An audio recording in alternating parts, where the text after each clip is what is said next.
toi la gloire, ô ressuscité. À toi la victoire pour l'éternité.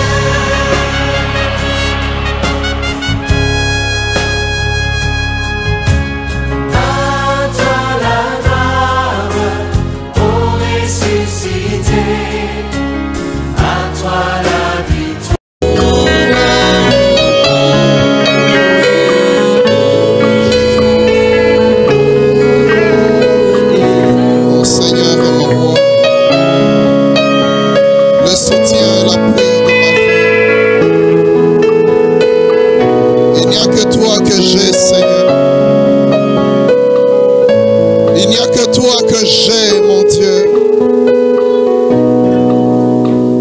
Soit dans les cieux, sur la terre, sous la terre. Je n'ai qu'un seul, c'est toi. C'est toi, mon Dieu, mon Dieu, mon Dieu. Seigneur, que la louange et l'adoration reviennent à toi ce matin. Toi qui nous fais tellement de bien, toi qui nous rassures. Je te prie, mon Dieu, parle-nous à cette heure. Façonne nos cœurs en ce jour, Seigneur. Donne-nous de recevoir de toi le pain du ciel, la nourriture pour nos âmes, pour nos vies. Donne-nous une forme ce matin, Seigneur. Que la louange, l'adoration ne reviennent qu'à toi, Seigneur. Au nom de Jésus. Amen. Amen, amen. Alléluia. Notre Dieu est bon. Je vous salue tous au nom de notre Seigneur Jésus-Christ. Le Dieu qui nous fait du bien. Vous qui nous suivez au loin, nous vous disons shalom, que la paix du Seigneur soit avec vous, là où vous êtes. Ce matin, frères et sœurs, j'aimerais vous proposer une seule portion des Écritures. Une seule portion des Écritures. Si vous avez vos Bibles ce matin, vous lisez dans Daniel 5. Daniel, chapitre 5, le verset 1 à 12. Daniel 5, 1 à 12. Daniel 5, 1 à 12. J'aimerais lire rapidement pour nous tous. J'ai la version Le Semeur, ma version habituelle. La Bible dit ceci: un jour, le roi Balthazar, en fait c'est Belchassar dans ta version, ici on l'a francisé un peu, organisa un banquet en l'honneur de ses 1000 dignitaires et se mit à boire du vin en leur présence. Excité par le vin, Balthazar ordonna d'apporter les coupes d'or et d'argent que Nabuchodonosor, son père, avait rapportées du temple de Jérusalem. Il avait l'intention de s'en servir pour boire, lui et ses hauts dignitaires, ses femmes et ses concubines. Aussitôt on apporta les coupes d'or qui avaient été prises dans le temple de Dieu à Jérusalem, et le roi, ses hauts dignitaires, ses femmes et ses concubines s'en servirent pour boire. Après avoir bu du vin, ils se mirent à louer les dieux d'or, d'argent, de bronze, de fer, de bois et de pierre. À ce moment-là apparurent soudain dans les candélabres, les doigts d'une main humaine qui se mirent à écrire sur le plâtre du mur du palais royal. Le roi vit cette main qui écrivait, alors son visage devint blême. Des pensées terrifiantes l'assaillirent. Il se mit à trembler de tout son être et ses genoux s'entrechoquèrent. Il ordonna à grands cris de faire venir les magiciens, les astrologues, les devins, et fit dire aux sages: celui qui déchiffrera cette inscription et qui m'en donnera l'interprétation sera revêtu de pourpre On lui mettra une chaîne d'or au cou et il partagera le gouvernement du royaume avec 2 autres hauts fonctionnaires. J'aime bien quand on le dit dans Louis II, il sera le 3e du royaume. Tous les sages du roi entrèrent dans la salle, mais aucun d'eux ne put déchiffrer l'inscription ni en faire connaître l'interprétation au roi. Alors le roi Balthazar fut encore plus effrayé. Il pâlit davantage et ses hauts dignitaires furent tous très troublés.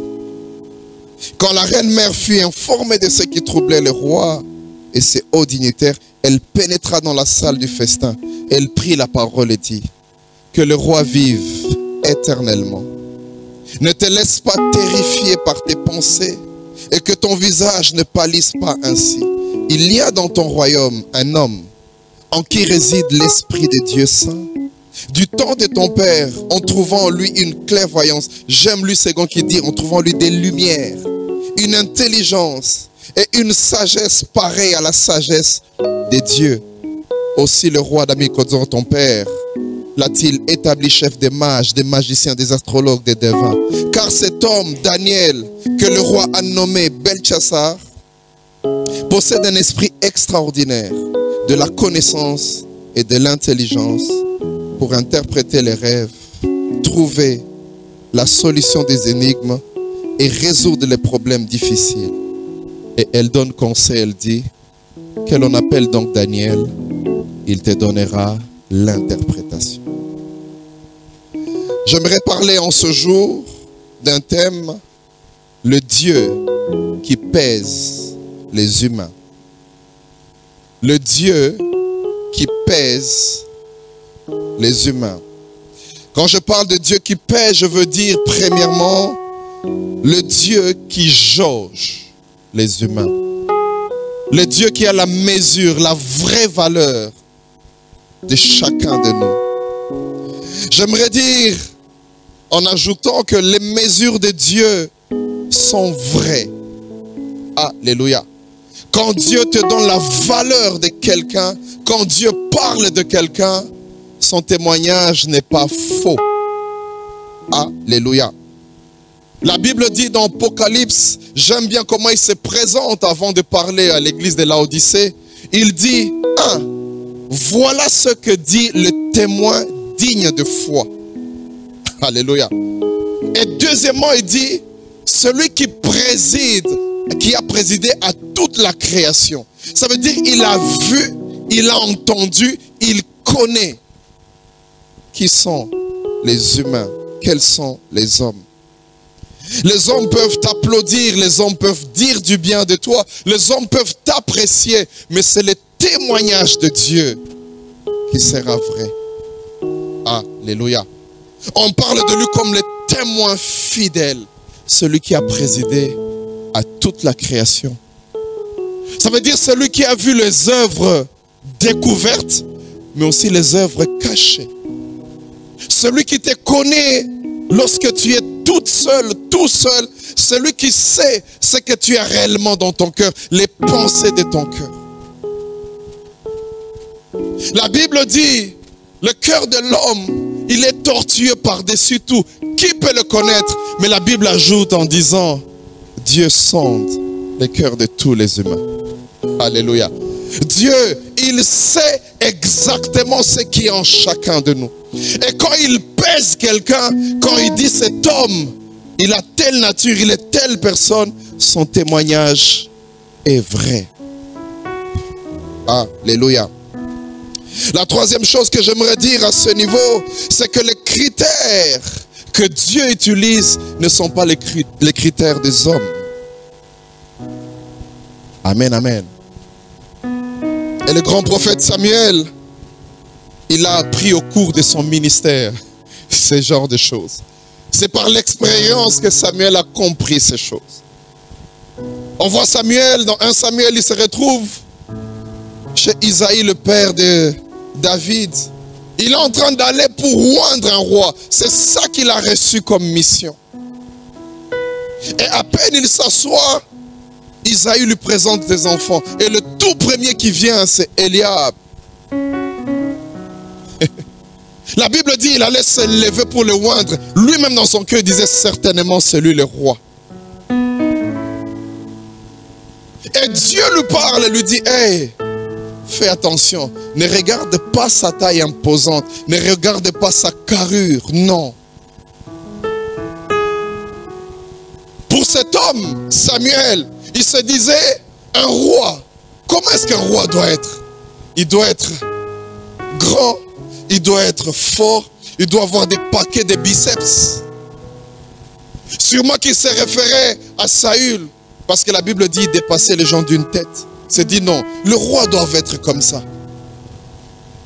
Et c'est comme ça quand les hommes choisissent sur base de ce qu'ils voient. Et ce jour-là, Dieu a dit à Samuel, écoute, moi ce n'est pas ça mes critères. Les hommes voient ce qui frappe les yeux, mais moi, je regarde au cœur. Alléluia. Ça veut dire que tu peux voir quelqu'un qui te frappe aux yeux, mais tu ne connais pas son cœur. Tu ne connais pas sa vie. Combien de fois les hommes et les femmes dans le mariage se sont dit, si j'avais su. Il a vu une jolie fille, il s'est dit non, celle-là sûrement, c'est la meilleure. Non, ce garçon, c'est le meilleur. Oui, tu as choisi par rapport à ce qui t'a frappé aux yeux. Mais Dieu voit le cœur. Alléluia. Amen, amen. Et même dans la famille, lorsqu'il faut choisir des gens pour diriger, des gens pour orienter, des gens pour faire telle chose, nous choisissons parce que nous voyons ce qui frappe aux yeux. Alléluia. Mais Dieu dit à Samuel, non, ce n'est pas ça. Moi, je regarde au cœur. Et laissez-moi vous poser la question. Qu'est-ce qui peut mieux nous mesurer plus que nos cœurs? Alléluia. La Bible dit l'homme est comme son cœur. L'homme n'est pas comme sa beauté. L'homme n'est pas comme son intelligence. L'homme n'est pas comme ses biceps. L'homme est comme son cœur. Alléluia. Tel que tu es là, ta vraie valeur est définie par les pensées de ton cœur. Parce que tu te dis souvent dans le cœur. Parce que tu rumines souvent dans le cœur. C'est ça qui définit ce que tu es. Alléluia. Amen, amen. Frères et sœurs, Dieu n'a pas les mêmes instruments que les hommes. Dieu voit au cœur. Le passage que nous avons lu va nous illustrer ça d'une meilleure façon, frères et sœurs.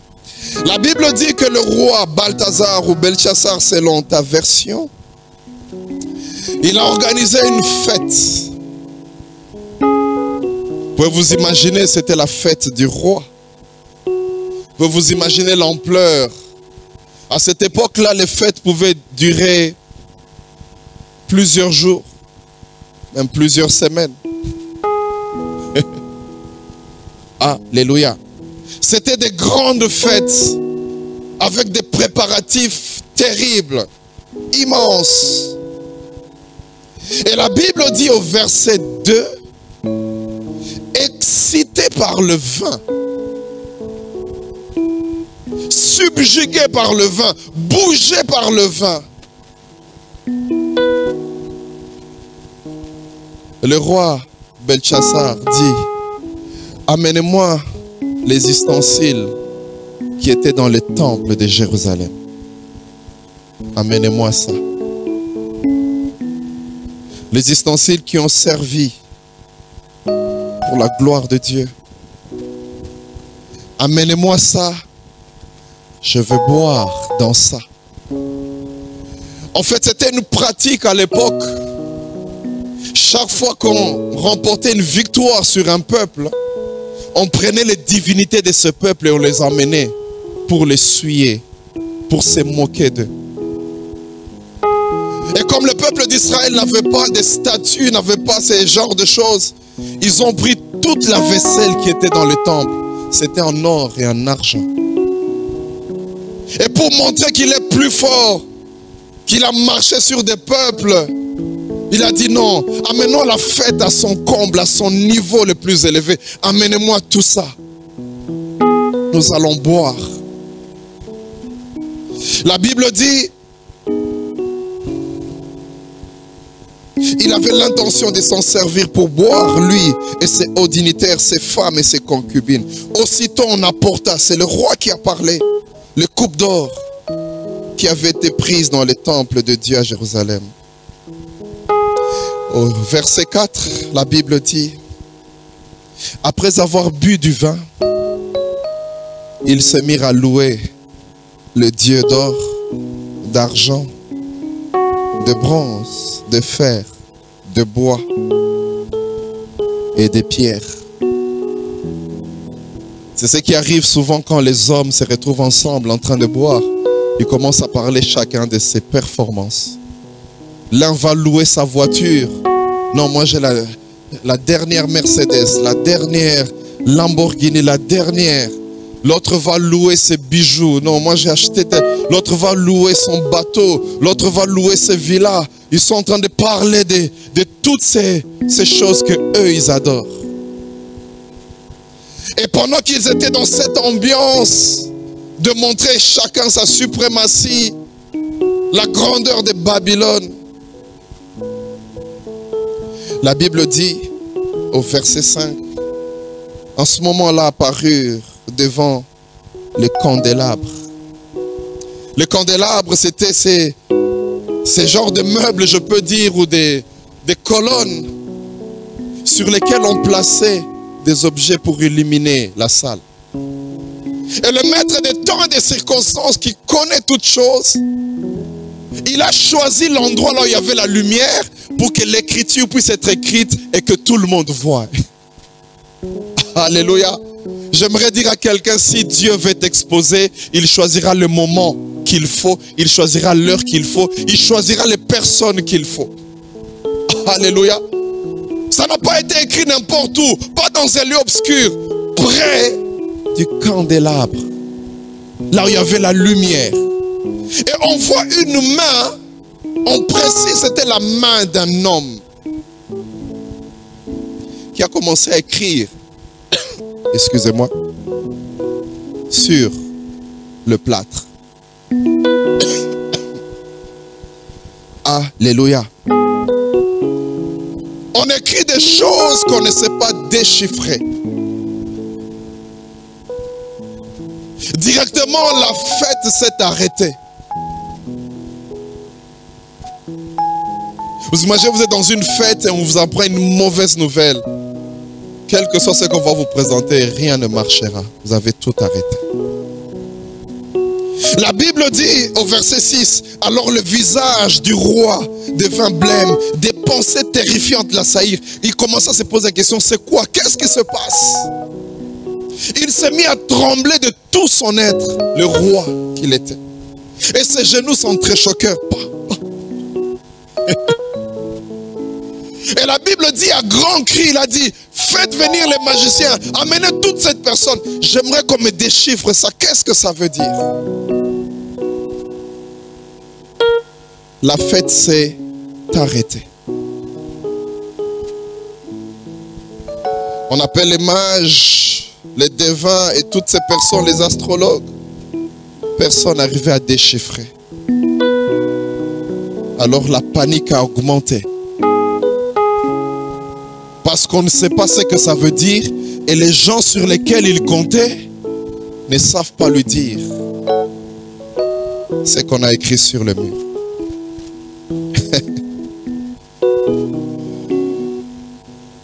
Après ces choses, la reine-mère qui a entendu ce qui s'était passé, elle est entrée dans la salle du festin. Elle a dit au roi, vis éternellement.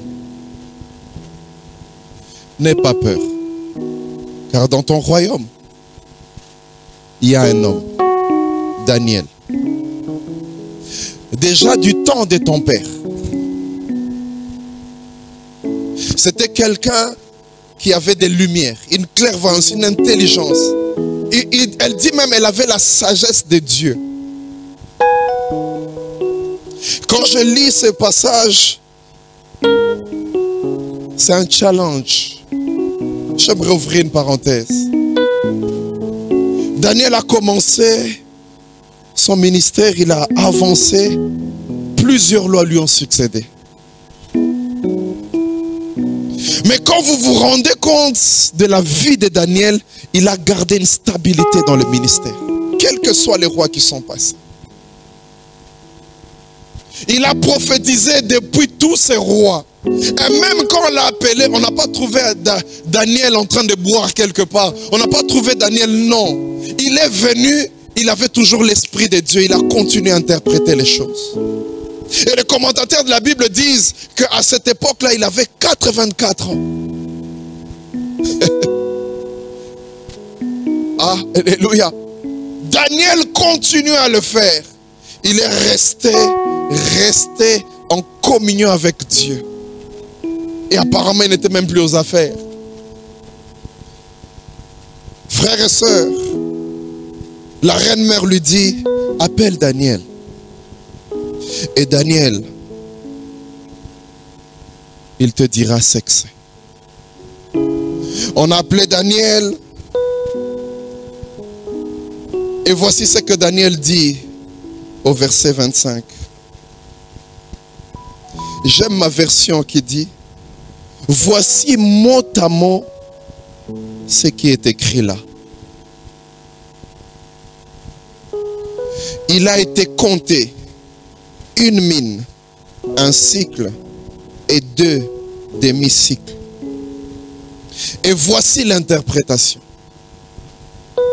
Une mine, Dieu a compté les années de ton règne et les a amenées à leur terme. Un cycle, tu as été pesé dans la balance. Écoute ma version qui dit, et l'on a trouvé que tu ne fais pas le poids. Verset 28, 2 demi-cycles, ton royaume a été divisé pour être livré aux Mèdes et aux Perses. L'intervention de Daniel a emmené plusieurs questions, je m'imagine, auprès du roi, mais aussi auprès de ses hôtes qui étaient là. J'ai retenu 2 questions pour réfléchir avec eux et réfléchir sur cette parole. Ils pouvaient se poser la première question, qui peut peser le roi? Parce qu'on a dit, tu as été pesé. Il veut dire au roi, tel que tu es là, on t'a déjà pesé. Ces hommes et ces femmes pouvaient se dire, avec l'étendue du pouvoir du roi, la puissance du roi, qui peut se permettre de peser le roi? Vous savez, à l'époque, le roi avait droit de vie et de mort sur les gens. À l'époque, il n'y avait ni parlement, ni sénat, ni pouvoir judiciaire, ni législatif. Il n'y avait pas tout ça. Le roi cumulait tout ensemble. Aujourd'hui, on dissocie le président et l'argent de l'État. Mais à l'époque, l'argent appartenait au roi. C'était lui le propriétaire. Il en disposait comme il voulait. Vous voyez même quand il parle là, quand il parle à Daniel. À cette époque, il y avait 2 rois qui régnaient, Nabonide et lui-même son père. Mais Nabonide était allé dans une retraite, comme on le dit. Et celui qui était en train de gérer, il dit lui-même, celui qui va me donner l'interprétation, je lui donnerai la 3e place. Ça veut dire, après papa, moi, il y aura lui. Et vous vous rendez compte qu'il ne consulte même pas son père. Parce qu'il a tout pouvoir. Son père, quand il va revenir, il va lui dire, non, je suis roi comme toi, j'ai décidé, il va être le 3e. Et ça sera fini. Mais c'est à ce grand roi-là qu'on est en train de dire, roi, il y a quelqu'un qui t'a pesé. Alléluia. Il veut dire en d'autres termes, Au-delà de tout ce que tu peux voir, il y a un Dieu au ciel qui est capable de peser.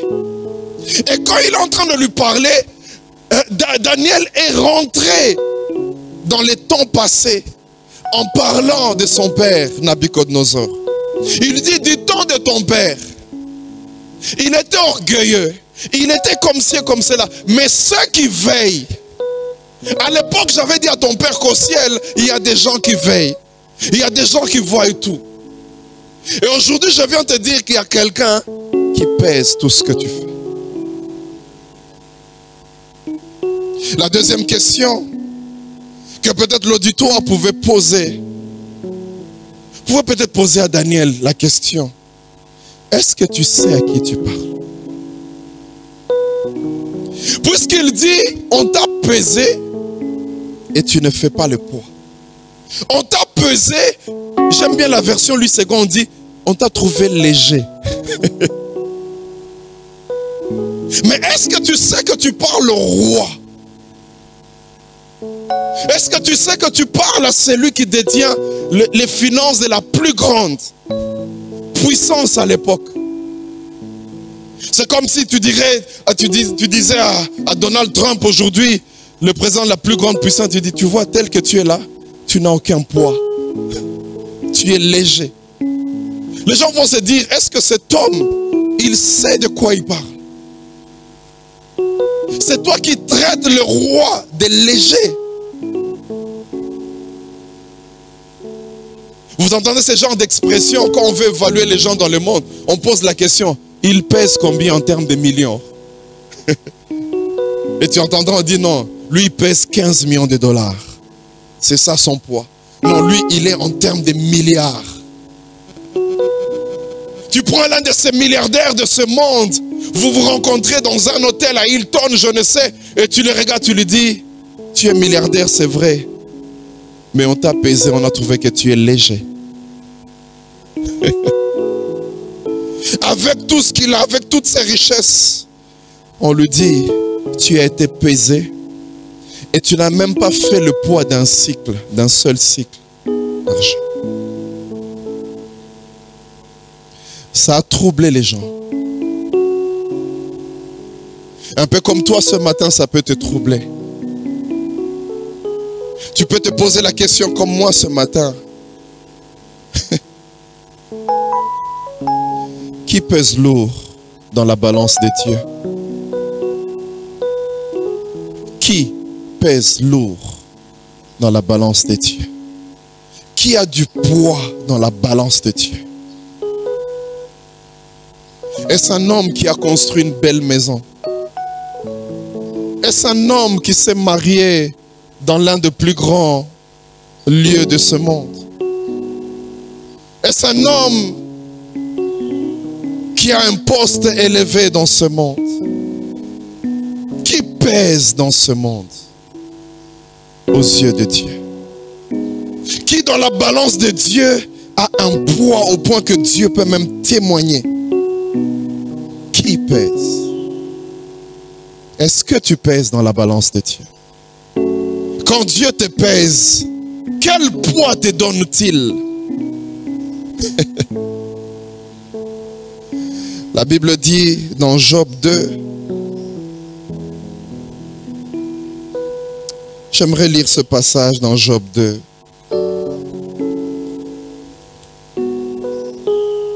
Job 2, verset 2, l'Éternel demande, il parle à Satan, l'accusateur.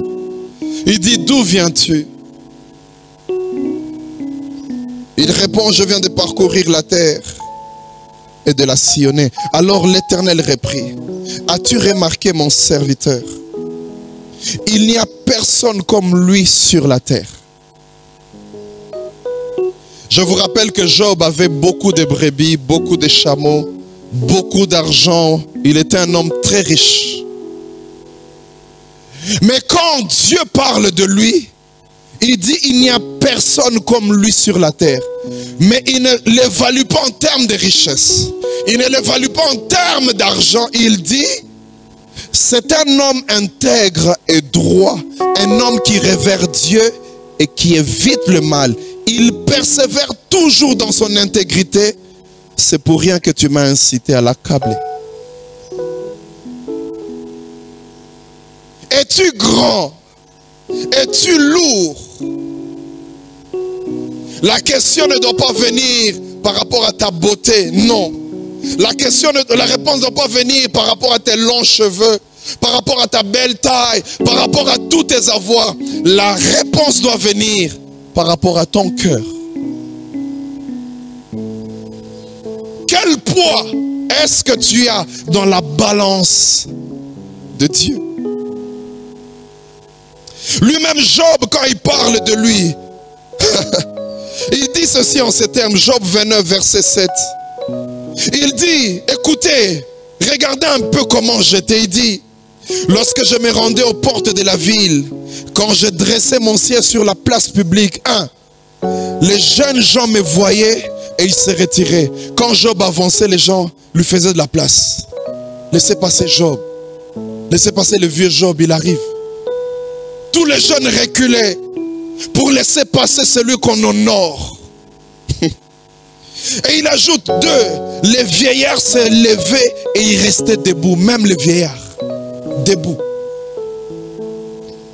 Il ajoute les notables, j'aime bien comme on le dit dans la version Louis II, les princes arrêtaient leur discours. C'est-à-dire ceux qui étaient en train de parler, ils arrêtaient de parler. Job n'a encore rien dit, il était juste en train de passer.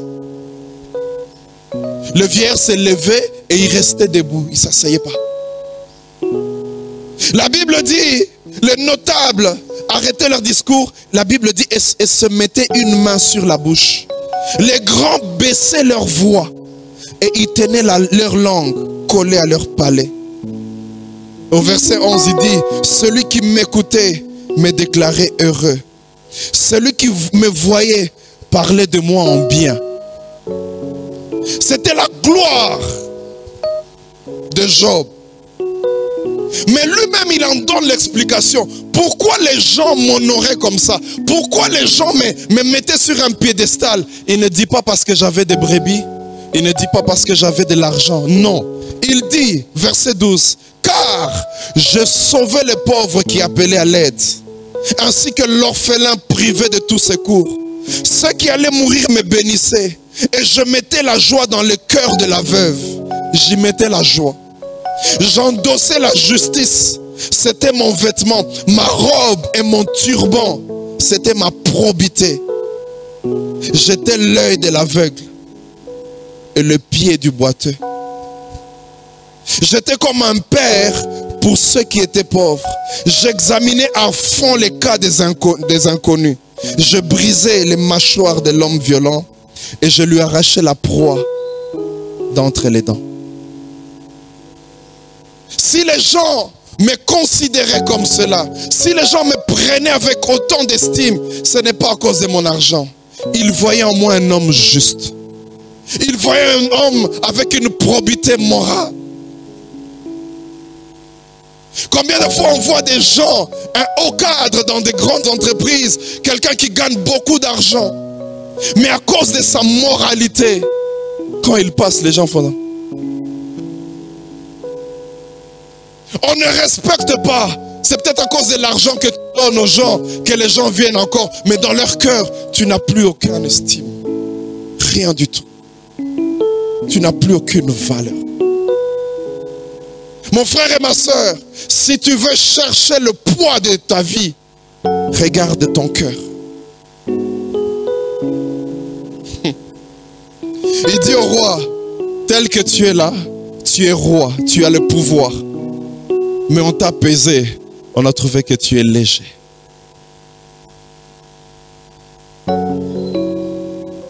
On a trouvé que tu n'as aucun poids. Quel poids as-tu dans la balance de Dieu? J'aimerais poser la question à un serviteur qui m'écoute ce matin. Quel poids est-ce que tu as lorsque Dieu te pèse? Les mots de Daniel sont vraiment très fortes, très forts je vais dire. Mais ce sont des mots vrais. Avant que Daniel puisse donner l'interprétation, Daniel a commencé à parler d'abord de son père, Nabuchodonosor. Nabuchodonosor a régné 45 ans. D'autres disent même 50 ans. Nabuchodonosor a fait des choses qui n'ont pas plu à Dieu. Mais le jour où Daniel est venu lui parler, après qu'il soit frappé, il a changé. Et on veut dire à cet homme, écoute, ne pense pas que tu es le premier à te retrouver sur ce trône royal. Ne pense pas que tu es la première qui puisse faire bouger un quartier. Il y a des filles comme ça, quand elles sortent, c'est tout le quartier qui reconnaît.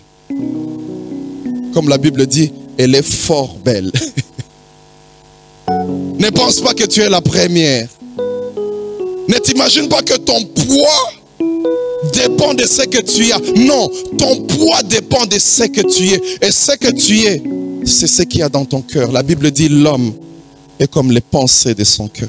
Il veut lui dire, fais attention. Ne t'imagine pas que c'est toi le plus grand. Mais il veut aussi lui dire, toi tu es allé très loin.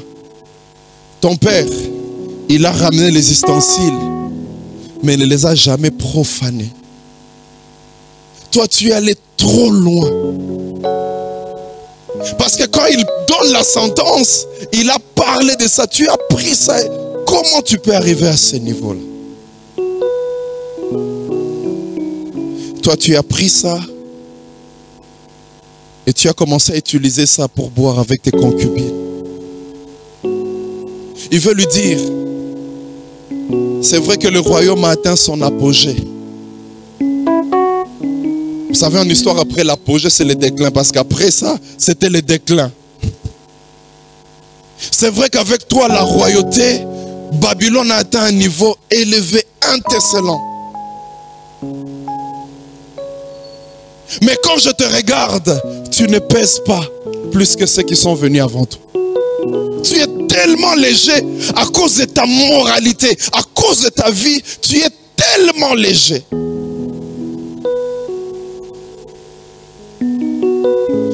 On nous parlait de cet homme, directeur en pleine réunion, celui qui présidait la réunion. Mais il sortait avec une petite fille de 16-17 ans. Le téléphone sonne. Il regarde. Tout le monde le... C'était les gens de papa à qui on donne des noms compliqués. Vieux Django. Mais quand cette petite fille l'appelle, il tremble de tout son être. Il n'a aucun poids. Au point qu'on peut dire, mais écoute, telle décision, il veut décider sur toi. Ne t'en fais pas. Va trouver juste la petite fille là.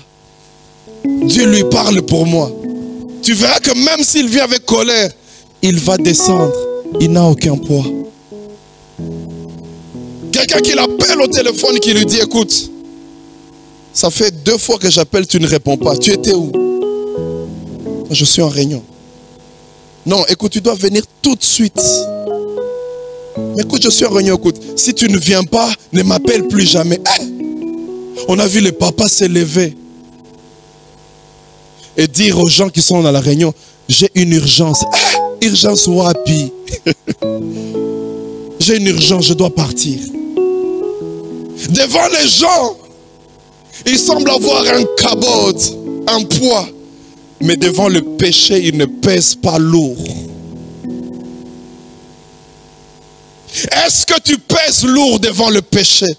Est-ce que tu es quelqu'un de léger? Mon frère et ma soeur, toi qui es marié, tu veux tomber dans l'adultère. Est-ce que tu as un poids devant le péché? Quand tu vois cette petite fille-là, tu commences à bouger. Non, elle est claire de peau. Non, elle est... Tu ne pèses rien devant le péché. Relève-toi et sois fort.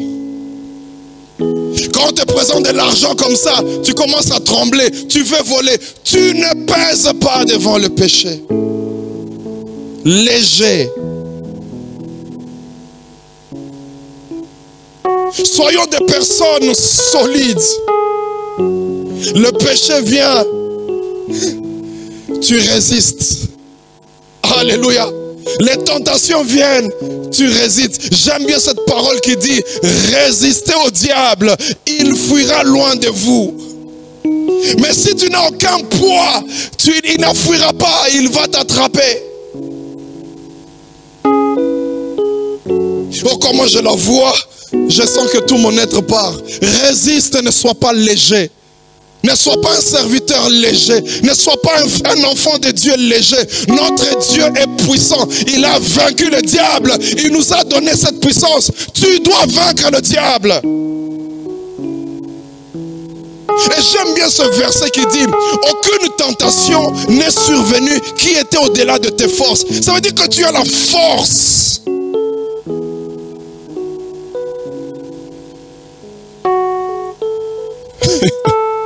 Yo makasi leza ko gogola bana. Mais libuso lisumu. Quel est ton poids devant le péché? Quel est ton poids? Quelle est ta force devant le péché? Es-tu capable de dire non au péché? Tu sens que ça monte, tu as des envies. Es-tu capable de dire non, je n'irai pas, non, je refuse? Ou facilement ça t'emporte?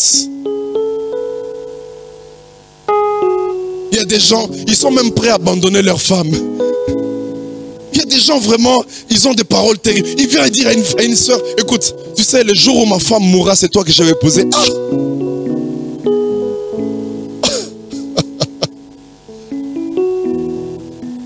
L'interpellation que je vous amène ce matin, quel poids tu as devant le péché? Quel poids? Quand il te pèse, il te trouve comment? Il te trouve comment? Frères et sœurs, on a dit à cet homme,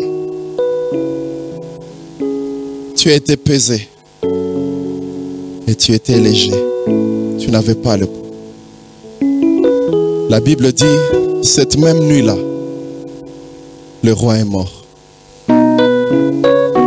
Pour vous montrer que c'est Dieu qui donne et c'est Dieu qui retire. Alléluia.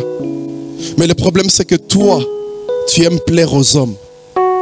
Toi, tu travailles ton image devant les hommes et jamais devant Dieu. En le faisant, tu es en train de te juger toi-même. Tu es en train de te tromper toi-même. Pourquoi? Parce que c'est Dieu qui octroie. C'est Dieu qui bénit. C'est Dieu qui fait toutes ces choses.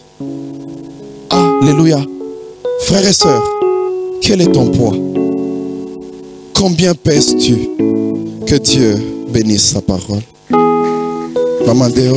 Diront de moi, quelles sont les traces qu'aura laissées ma vie sur la terre des vivants.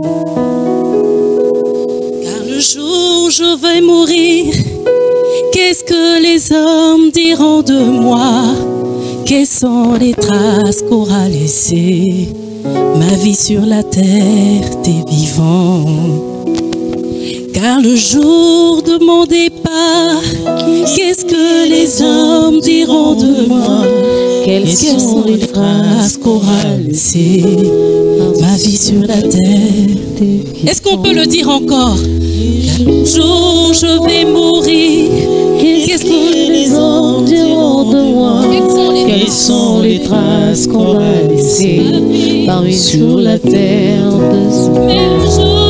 Dans le jour de mon départ, qu'est-ce que les hommes diront de moi? Quelles sont les traces? Quelles sont les traces qu'on va laisser ma vie sur la terre de vie? Et le jour de mon départ, qu'est-ce que les hommes diront de moi? Quelles sont les traces? Quelles sont les traces qu'on va laisser sur la terre de vie? Et le jour où je vais mourir,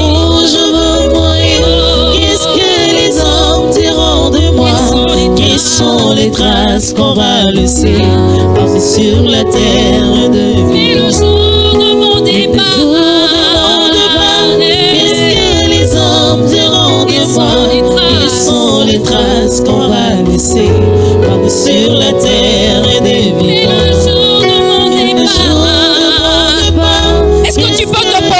question. Qu'est-ce que les hommes diront? Qu'est-ce que ton Dieu dira de toi?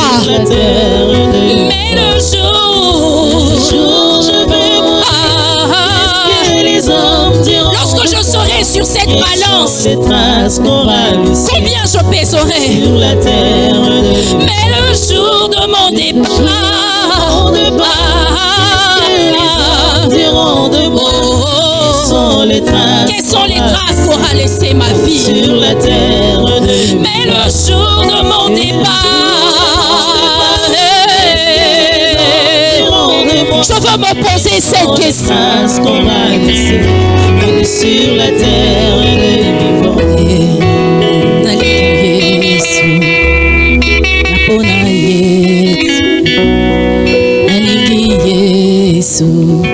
Est-ce que tu peux chanter? Nalingi Yesu.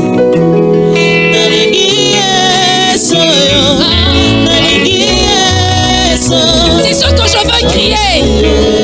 Nalingi na ebisaye nalingi yo. Nalingi yo. Je veux marcher. Nalingi na sakela yo. Nalingi na tambola na nzela na yo.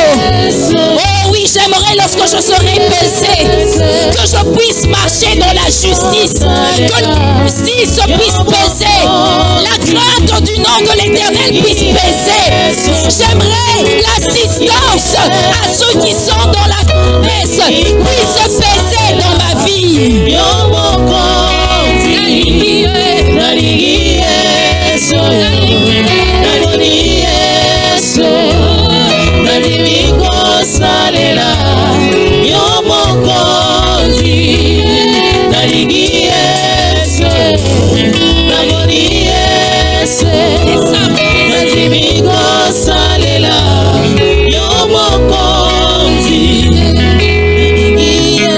Élève ta voix, commence à prier. Nalingi yo Yesu. Lokola nalingi yo nalingi. Baye banga lokola mutu wa malamu. Baye banga lokola mutu azomema esengo. Baye banga lokola mutu oyo ayebi kosalisa bato baza na pasi. Ces traces que je veux laisser d'un véritable chrétien. Baye banga lokola mutu oyo abangaka Nzambe na quartier bisika baninga na quartier église, quel que soit l'endroit où je me trouve, que Dieu puisse dire: as-tu vu mon serviteur? Ce sont ces traces que je veux laisser.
Notre Dieu,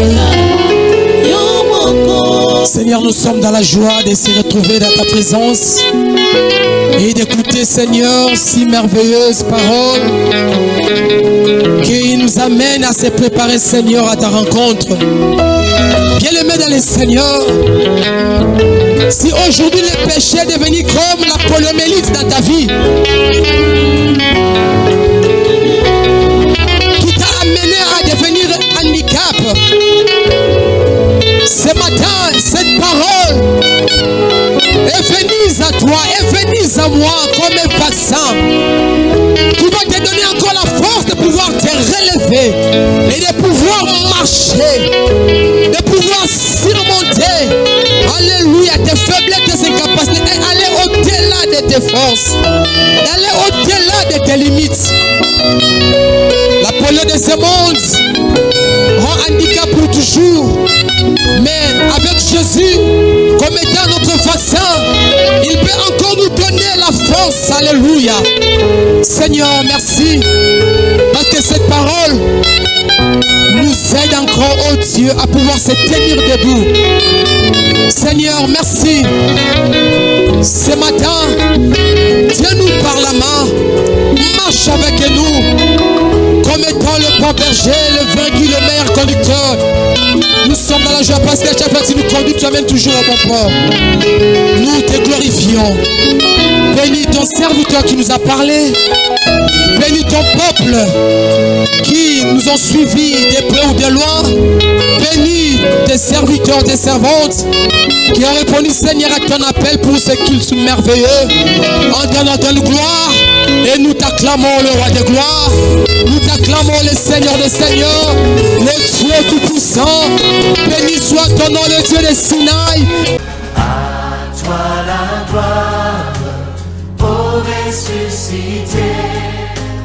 À toi la victoire pour l'éternité.